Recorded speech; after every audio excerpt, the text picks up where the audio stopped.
안녕하세요. 오늘도 사연살롱을 찾아주셔서 감사합니다. 대전에 살고 있는 50대 주부입니다. 저에게는 세상 누구보다 얄미운 시누이가 한 명 있어요. 보통은 남편 여동생들이 얄밉게 군다는데 제 경우는 남편 누나가 그랬죠. 거기엔 약간의 이유가 있어요. 남편과 저는 6살이나 차이가 나거든요. 문제는 연상녀 연하남 커플이라는 거죠. 하필 손이 시누이가 저와 동갑이기도 하고요. 처음 남편이 6살 연하라는 걸 알게 되었을 때 전 관계를 끊으려고 했어요.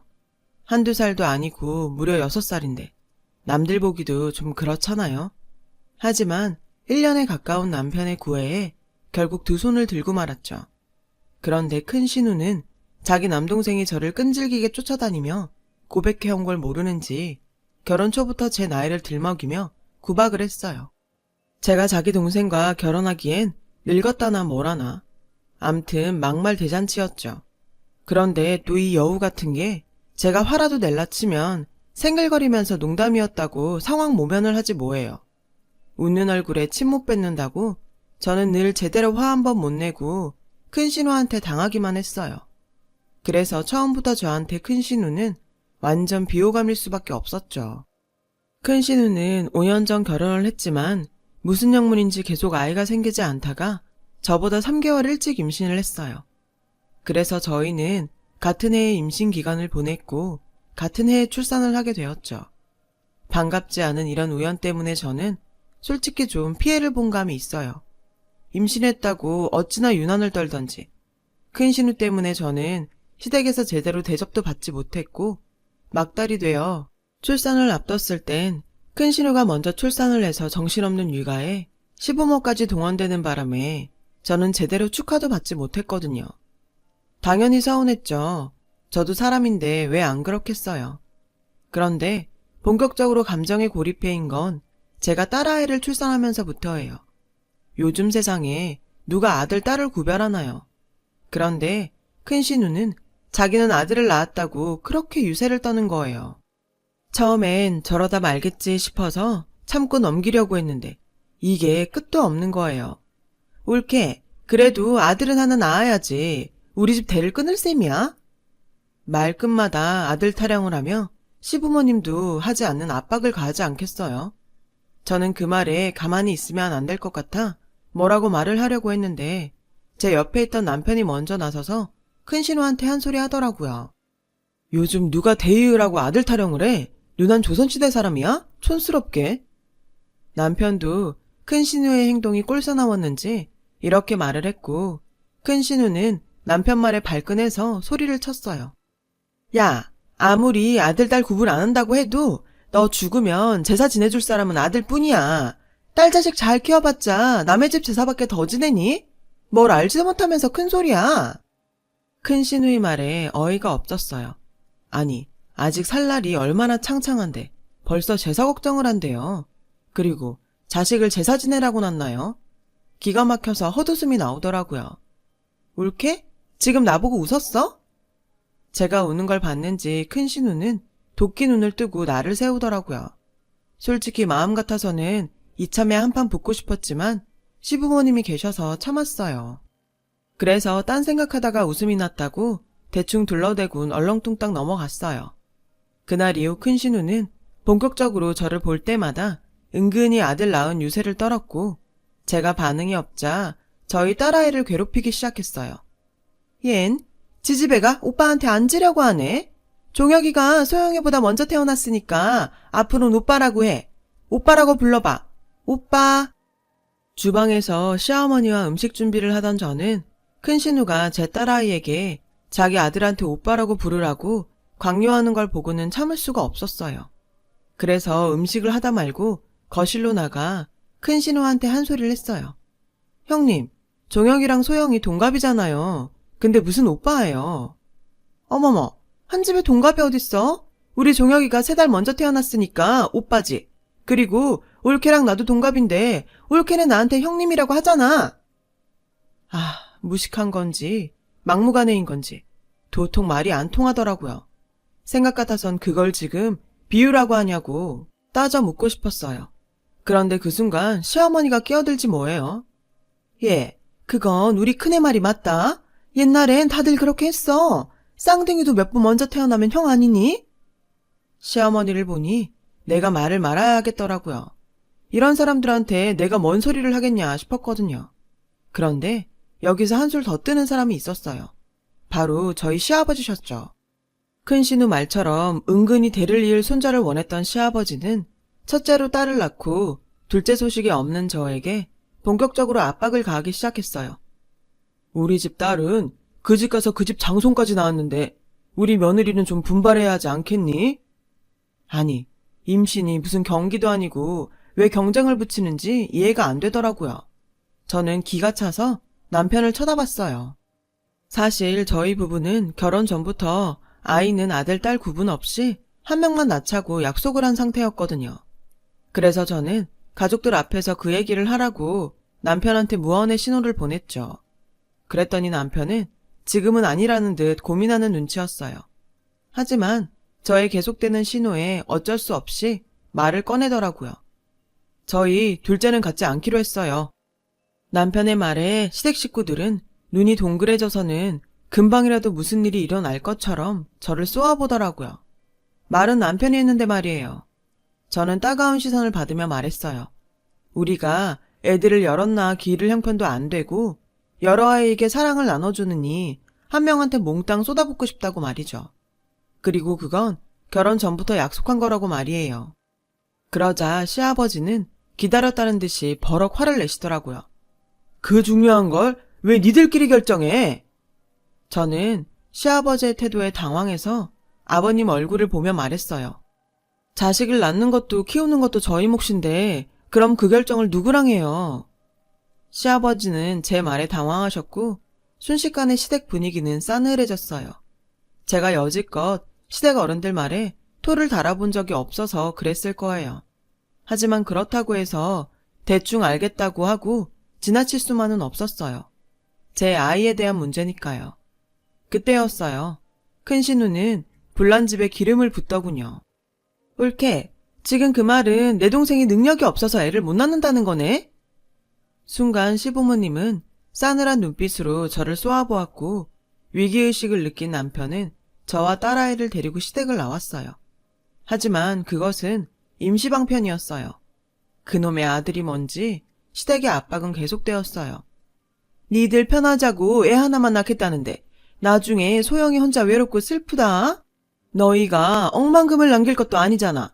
그러니까 소영이한테 유산 남겨준다 생각하고 남동생 만들어줘. 사람은 다 태어날 때 자기가 먹을 거 갖고 태어난다잖아. 걱정하지 말고 나. 시부모님은 근 2년간은 생각을 바꾸라고 저를 들들 볶으셨어요. 저도 사람이라 짜증은 났지만 그래도 한쪽 귀로 듣고 한쪽 귀로 흘려버리며 버텼더니 2년이 지나고 나서부터는 서서히 포기하는 것 같았어요. 한 사람만 빼고요. 바로 큰 신우였죠. 엊그제 엄마가 울면서 전화하셨더라. 올케가 죽어라 말을 안 들어먹어서 더는 못하시겠다고. 손주 포기하시겠대. 어쩜 사람이 그러니? 노인네들이 늙음하게 손주 한번 안아보고 싶다는데 그걸 못해줘? 올케가 시집와서 한 게 뭐 있어? 혼수를 남들처럼 해왔어. 용돈을 제대로 들여봤어. 꼴랑 기집애 하나 낳은 거밖에 없으면서. 댐 못 있는 며느리 예전 같으면 소방마저도 할 말 없는 거야. 그런 걸 어르고 달래줬더니 기고만장해가지군. 쓸데없이 고집 부리지 말고 둘째 가져. 애는 엄마가 키워주신다니까. 형님도 지금 애 키우니까 아실 거 아니에요. 애는 낳는 것보다 키우는 게 더 중요하잖아요. 아무리 공평하게 사랑을 준다고 해도 그게 가능하겠냐고요. 둘째 낳으면 소영이 입장에선 부모 사랑 뺏기는 기분일 텐데 저 그러기 싫어요. 소영이한테 그런 상처 주기 싫다고요. 온전히 소영이한테만 사랑을 주고 싶어요. 저는 최대한 감정을 자제하며 말했어요. 솔직히 마음으로는 아들을 낳았어도 이렇게 둘째 타령을 했겠느냐. 딸 낳았다는 이유로 둘째를 강요하는 건 말도 안 된다. 라고 말하고 싶었지만요. 아무튼 시간이 지나고 나니 시부모님은 손주에 대한 미련을 버리셨어요. 하지만 아버님께서는 가끔 그러셨죠. 재산을 불리면 뭐하냐, 물려줄 손주도 없는데 라고 푸념 섞인 말씀을 하시긴 하는데 그쯤이야 듣고 넘길 수 있는 수준이었죠. 그렇게 저희 부부의 계획대로 딸아이는 무남 동료로 자라 초등학교에 입학하게 되었어요. 시부모님은 같은 해 초등학교에 입학한 친손녀와 외손자에게 책가방을 선물로 사주셨고요. 그때까지는 나름 모든 게 좋았어요. 딸아이는 책가방을 멜 때마다 할머니, 할아버지 얘기를 하며 좋아했으니까요. 하지만 얼마 뒤부터 제 딸과 큰 신우이의 아들은 자연스럽게 비교의 대상이 되었어요. 큰 신우가 벌인 일이었죠. 우리 종혁이 천재인가 봐. 구구단을 딱 한 번 알려줬는데 벌써 다 외웠어. 소영이는 요즘 공부 어떻게 시켜? 저는 아직 학교 공부 외에는 안 시켜요. 소영이가 노는 걸 더 좋아해서요. 어머머? 옳게 그걸 말이라고 해?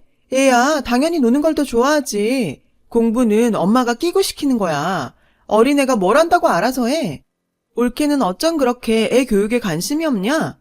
난 올케가 소영이 학교 들어가면서 회사 그만두길래 애 교육 제대로 시키려고 그러나 보다 했는데 뭐야? 그냥 놀고 먹을 생각이었어?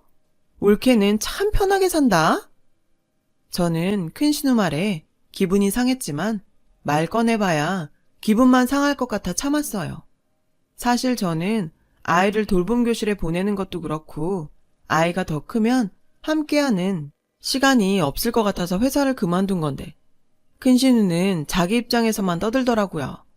제 눈엔 아직 1학년인데 놀지도 못하는 조카가 더 안타까운데 말이죠.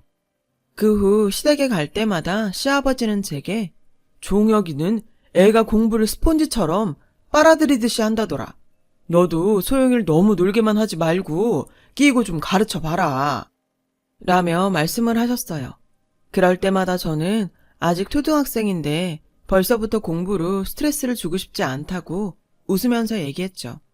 그러자 제 얘기를 듣던 시아버지는 대뜸 너는 보자 하니까 내가 웃음냐? 어떻게 시애비 말에 한 번을 알겠습니다 하고 고분고분하게 듣는 적이 없어? 어른이 말을 하면 듣고 새길 생각을 해야지 원. 결국 역정을 내시곤 안방으로 들어가 버리셨어요. 솔직히 억울했어요.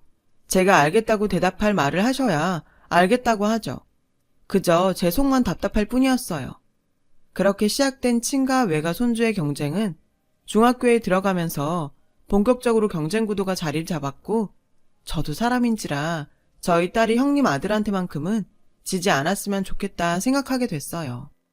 하지만 그럴 때마다 남편은 꼭 공부를 잘한다고 아이가 성공하는 것도 아닌데 집안 분위기에 휘둘려 애 들볶지 말라고 저를 잡아주었고 딸아이와 많은 대화를 나누며 자기주도 학습을 하게 했어요. 그 결과 저희 아이는 학원이나 과외를 시키지 않았는데도 스스로 알아서 공부도 하고 취미생활도 하며 자유롭게 자라났죠. 저는 그 모습에 그저 고맙기만 했고요. 그렇게 저희 딸과 조카가 고등학교에 입학을 했고 그해 설이 돌아왔어요. 나는 종혁이 대학 진학 문제도 그렇고 이참에 강남으로 이사가려고. 큰 신우는 자랑하듯 얘기했어요. 당시 아주버니는 꽤 큰 입시학원을 운영하고 있어서 살림이 넉넉했거든요. 옳게 소영이 대입 준비하려면 서울로 올라와야 하지 않겠어? 언제까지 시골에서 그러고 있을 거야?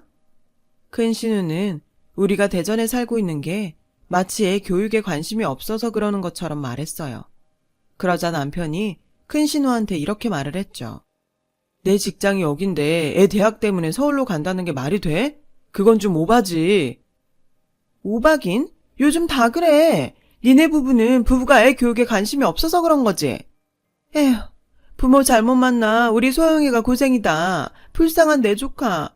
고만고만한 대학 갈 거면 몰라도 명문대 가려면 서울로 와서 서울 애들이랑 경쟁을 해야 할 텐데. 됐어. 우리 소영이가 왜 불쌍해? 부모 사랑 받으면서 잘만 자라고 있는데.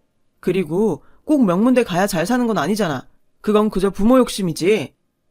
이러니 소영이가 불쌍하다는 거다. 부모면 당연히 나보다 애가 더 잘 살길 바라야 되는 거 아니니? 남들은 자식한테 못해줘서 난린데.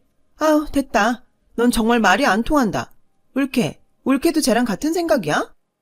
남매의 말싸움은 급기야 저에게 불똥이 튀었고 저는 그냥 대답 대신 웃음으로 넘기며 자리에서 일어났어요. 사실 저희 애가 지금까지 제가 시킨 것도 없는데 공부를 꽤 잘했어요. 그래서 저희 부부의 교육 방식이 틀리지 않았다고 생각하고 있었고요. 그런데 이런 생각을 큰 신우한테 말을 해봤자 씨알도 안 먹힐 게 뻔했기에 그냥 말을 말자 했던 거죠. 그때였어요. 방에서 핸드폰을 보며 놀고 있는 저희 딸아이 옆에 잔뜩 인상을 쓰고 문제집을 풀고 있는 조카의 얼굴이 눈에 보이더라고요. 그 모습이 내심 눈에 거슬리긴 했어요.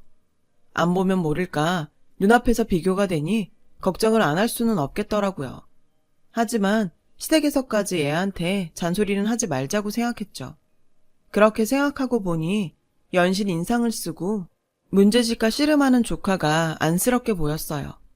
물어보지 않아도 큰 신우 성격에 얼마나 애한테 스트레스를 줬을지 알 것 같았죠.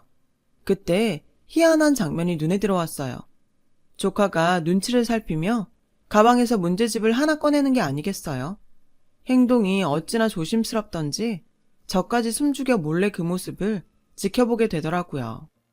알고 보니 조카가 꺼낸 건 답안지였고 그걸 보고 문제집에 답을 적더라고요. 뭐 어릴 땐 당연히 그럴 수 있죠. 도둑질을 한 것도 아니니까요. 그런데 주방에서 연신 제 남편에게 명문대 노래를 부르는 큰 시누이와 몰래 답지를 베끼고 있는 조카를 보니 제가 다 안쓰럽더라고요. 그렇게 시간이 흘러 아이들이 수능을 보게 되었어요.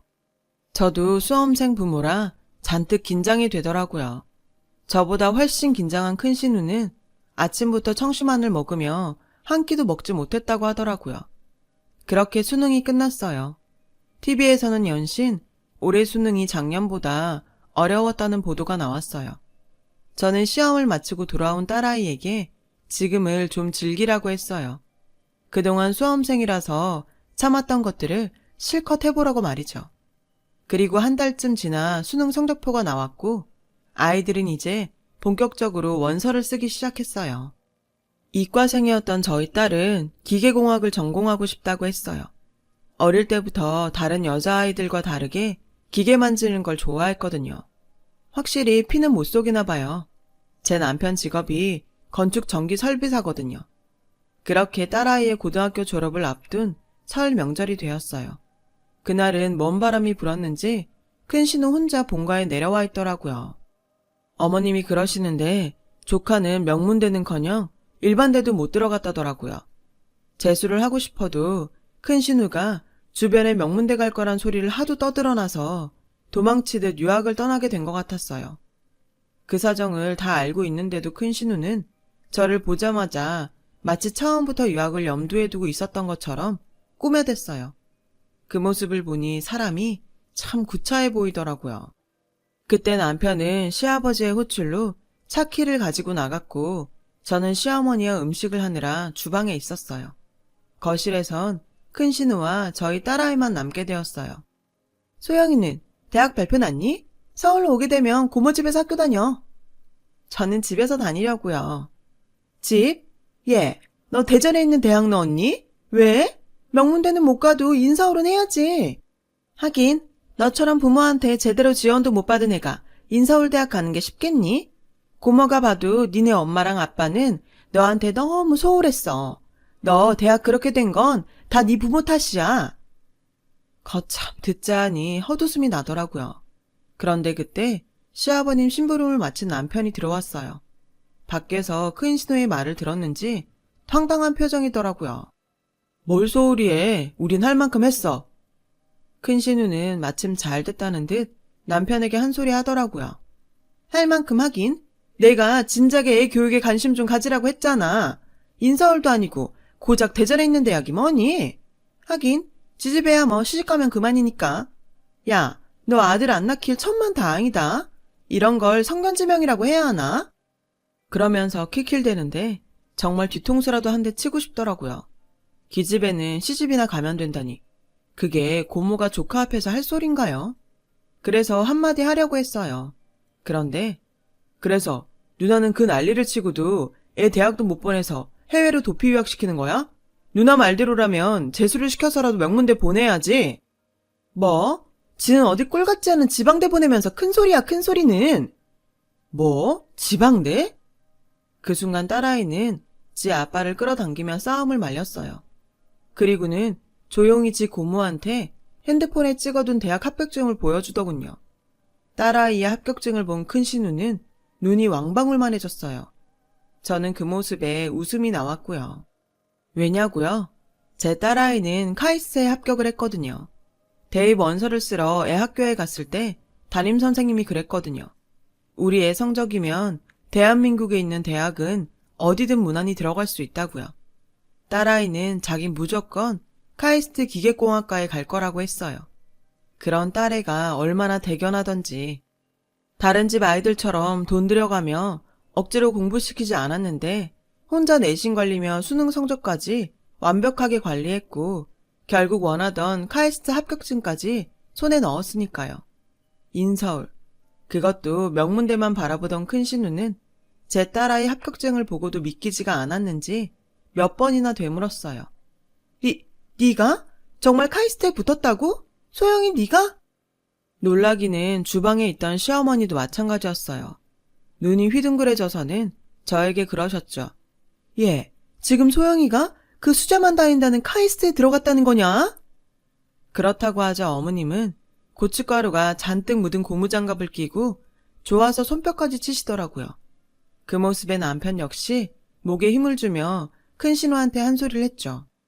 누나, 하래는 안 시켜도 이렇게 해. 괜히 여자 남자 구별하고 서울이니 지방이니 구분하는 사람들이 문제라고. 누나처럼 말이야. 알았어? 그러니까 이제라도 차별 좀 그만해. 그날 큰 신우는 세상 무너진 것처럼 망연자실한 표정으로 주저앉았어요. 저는 그 모습을 보니 지난 20년여간 쌓여왔던 채증이 한 방에 싹 내려가는 것 같았어요. 그날 이후 큰 신우는 저희 가족들 앞에서, 특히 소영이 앞에서 어떤 얘기도 못하고 있어요. 유학 중이던 조카는 그곳에서도 영어가 잘 되지 않아 고생을 하는 눈치였어요. 한국으로 들어오고 싶다고 거의 매일 지 엄마에게 영상통화를 한다나 봐요. 저는 가끔 속이 답답할 때면 그때의 일을 떠올리곤 해요. 그럼 속이 뻥 뚫리거든요.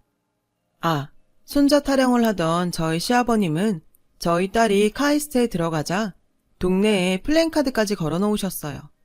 덕분에 시댁에 갈 때마다 동네 사람들이 카이스트 간 딸 잘 있냐고 할 정도예요.